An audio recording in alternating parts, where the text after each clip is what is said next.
An Australian man has been killed in Gaza while fighting with the Israeli Defence Force. Reserves Captain Lior Sivan was a 32-year-old who was serving as a tank commander when he was killed in fighting on December 19. His death has been reported today. He is the first Australian to be killed while fighting for Israel against Hamas in Gaza. Mr. Sivan was born in Melbourne but reportedly moved to Israel with his family when he was a child. He has a 2-year-old son and his wife was due to give birth to their first daughter next week. Joining me now is the co-CEO of the Executive Council of Australian Jewry, Peter Wertheim. Peter, thank you so much for your time today. This is tragic news. Mr. Sivan is certainly not the first IDF soldier to die in this conflict, but this really hits home. How is the Jewish community taking it? Well, Caroline, we're feeling both immense sadness, but also great pride. The sadness is because he was a young husband and his wife, as you pointed out, is shortly expecting another baby. By all accounts, he was highly popular. He had the better part of his life ahead of him. And yet we're also feeling pride because Lior died in the noblest traditions of the IDF.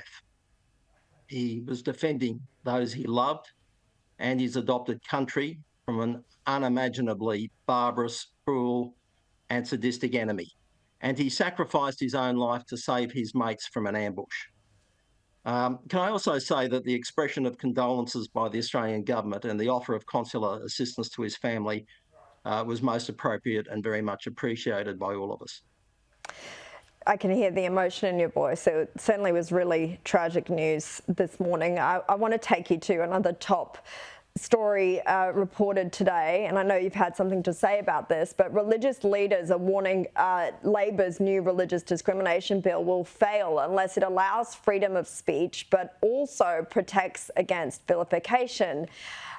Now, according to this article in The Australian, Jewish and Muslim leaders want to see how the bill will shield their communities from hate speech as domestic tensions over the Israel-Hamas war grows.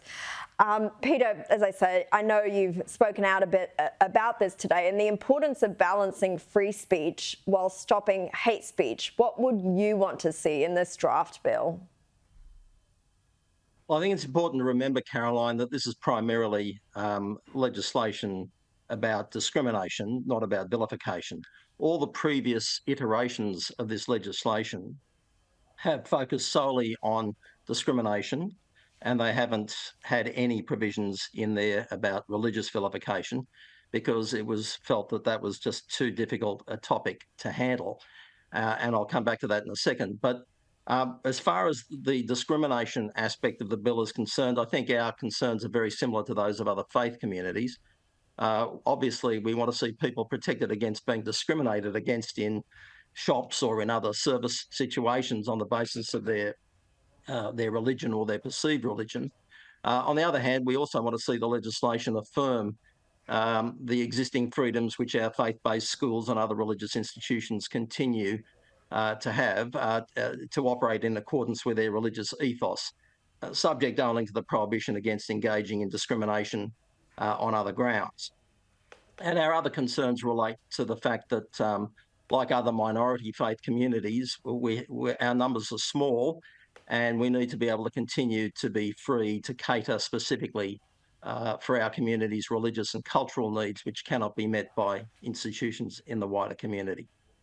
So do you think that there's a danger in a bill like this, if these vilification aspects are added to it, could it become some kind of blasphemy law by proxy, I guess, where you can't criticize any aspect of a religious ideology without fear of breaking the law?